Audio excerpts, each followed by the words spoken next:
يا رب قربنا وباركنا لنعمل صالحا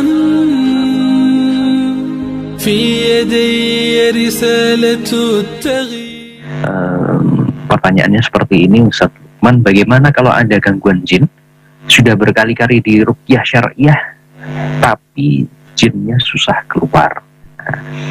Ini mungkin dijelaskan selama ini Ustadz Lukman menghadapi fenomena seperti ini pada umumnya penyebabnya seperti apa? Apa saja yang menyebabkan jin itu susah keluar, dan kemudian bagaimana penanganannya?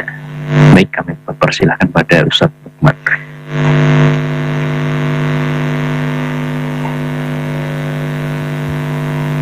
Ya, perlu digarisbawahi juga, walaupun memang jin itu ya seperti manusia berkelas-kelas seperti itu, pada prinsipnya inna kaidas syaitani kana dhaifa. Jadi bahwa tipu daya setan itu sebenarnya lemah. Ya, itu memang lemah, cuma bagi orang yang memang sudah paham tentang dunia jin, dalam arti paham tentang. Tapi bagi mereka yang belum tahu juga memang, walaupun memang untuk jin-jin nasab ini memang tema kalau dalam dunia ruqyah itu memang agak panjang, artinya agak lebih susah, bukan berarti tidak bisa ya, lebih panjang ya dibanding tema-tema gangguan yang lain. Karena apa, kalau kita misalkan meruqyah orang-orang yang kena gangguan jin nasab, kita harus diagnosis juga. Ya, makanya seperti yang ditanyakan tadi, kenapa pada waktu orang sudah diruqyah kok masih susah sekali, kenapa seperti itu? Itu bisa macam-macam. Misalkan kasus jin nasabnya itu misalkan mbah-mbahnya dulu, leluhurnya masih punya pusaka-pusaka, entah tombak, keris, atau benda-benda yang ada nuansa magis dan sebagainya, itu memang bendanya harus diruqyah. Nah, setelah diruqyah dibuang di tempat tertentu, dieksekusi, dibuang di tempat tertentu, itu lebih mudah. Tapi kalau bendanya itu masih ada, agak susah. Walaupun bukan berarti tidak bisa sama sekali, tidak. Kalau buholnya itu sudah ketemu media-media tempatnya, kita pernah nangani kasus, sering itu kasus di lapangan yang kita pada waktu nangani itu tidak bisa menghasilkan yang sempurna begitu, tapi tetap sudah banyak kemajuan. Jadi banyak peningkatan kebaikan dalam hidupnya, paling tidak ibadahnya lumayan tambah bagus, taatnya tidak terlalu gampang marah, itu banyak. Kapan hari kita nangani ada seorang ibu-ibu, dia itu istrinya, suaminya seorang bapak polisi di lapangan. Kita pada waktu ruqyah, karena ternyata pada waktu ruqyah ini di lapangan dia bilang gini, ada nuansa kesurupan kecil gitu. Pokoknya kudunya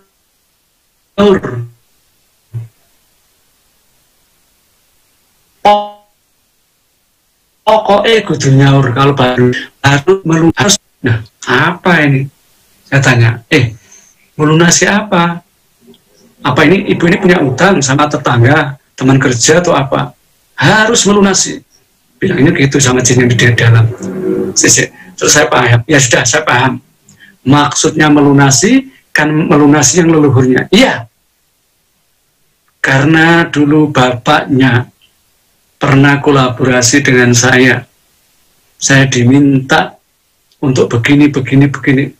Bapaknya mati. Maka anaknya yang jadi sasaran, dia mau segini, dia akan saya ganggu terus.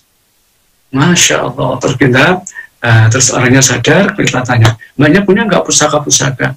Ada, Pak Ustadz. Nah, ternyata pusakanya di mana sekarang? Pak Ustadz, itu di saudara saya, tapi saudara tidak seayah seibu, karena mbak saya itu nikah 3 orang. Nah, yang 1, 2 itu masih kenal baik, yang ketiga ini tidak, malah terkesan jauh, bukan hanya, nah kalau saya ngambil pusakanya gimana Ustadz ini? Gitu ya. Ya doakan saja mudah-mudahan saudaranya dapat hidayah, dapat kebaikan, seperti itu. Ya, seperti itu. Jadi di lapangan seperti itu. Jadi kalau ada jin nasab itu kok belum bisa maksimal, itu harus dicari. Ya, harus dicari kenapa benda-bendanya masih ada enggak. Kalau benda-bendanya sudah ada dan kita sudah rukyah, insya Allah nanti hasilnya maksimal. Walaupun seperti itu nanti insya Allah kita terangkan di pertemuan yang akan datang. Itu seperti itu. Jadi kasus-kasus di lapangan itu banyak seperti itu. Memang jin nasab itu lebih unik. Ada yang kita tangani, kita bantu itu, orangnya sama Allah alhamdulillah dapat hidayah. Jadi dapat hidayahnya, dia memang rajin untuk rukyah entah setengah bulan atau 1 bulan sekali terus gitu. Akhirnya sampai nyaman. Gangguannya apa? Karena memang anaknya ini super indigo. Bahkan corona kemarin belum datang, dia itu sudah apa bahasanya lockdown duluan. Sudah tidak keluar dari rumah. Asalnya seberapa 6 bulan tidak keluar dari rumah, dari kamar. Ibunya bingung, bapaknya bingung.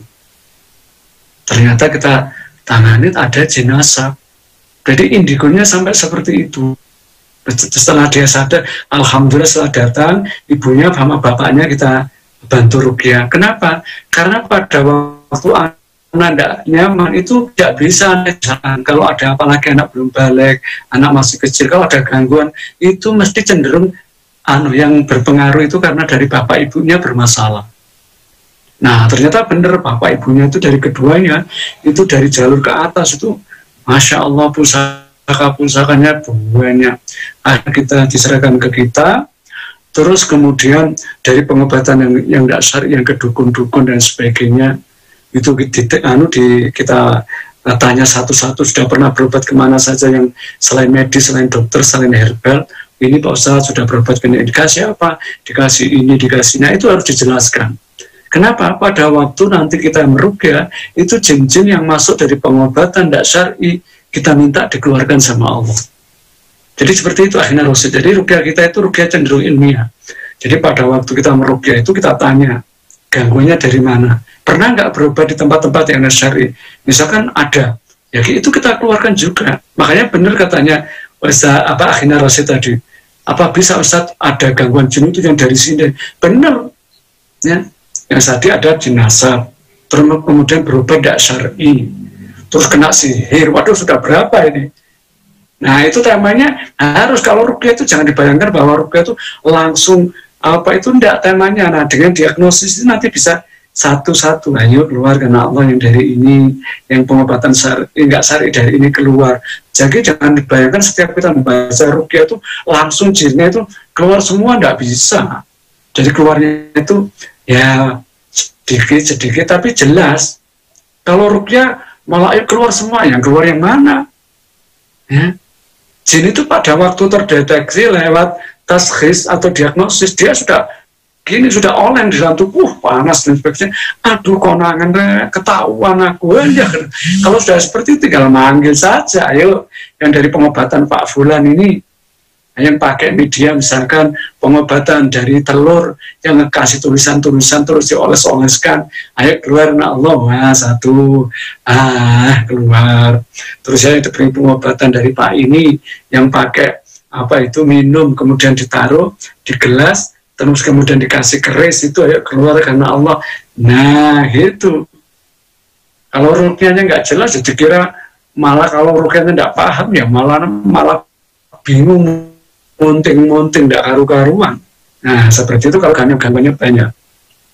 Jadi seperti itu akhirnya Rasul. Jadi yang perlu digarisbawahi kita sebagai muslim tidak boleh takut bahwa wah tidak ada obatnya ya ada. Islam itu tetap masih solusi. Apa kata Allah? Inna kaidas syaitani kana dha'ifa. Sesungguhnya tipu daya itu lemah. Kalau dalam ayat yang lain, ya ma'sarul jinni wal insi ini stata'tum an min aqtaris samawati wal ar fanfudhu la tanfudhuna illa bisultan fa bi ayyi ala'i rabbikuma tukadziban. Gitu. Jadi Islam itu pirantinya untuk benteng itu ada, makanya tidak ada kata apa itu tidak bisa. Ya, walaupun step by step nanti tambah nyaman seperti itu akhirnya Rasul. رب قربنا وباركنا لنعمل صالحا في يدي رسالة التغيير.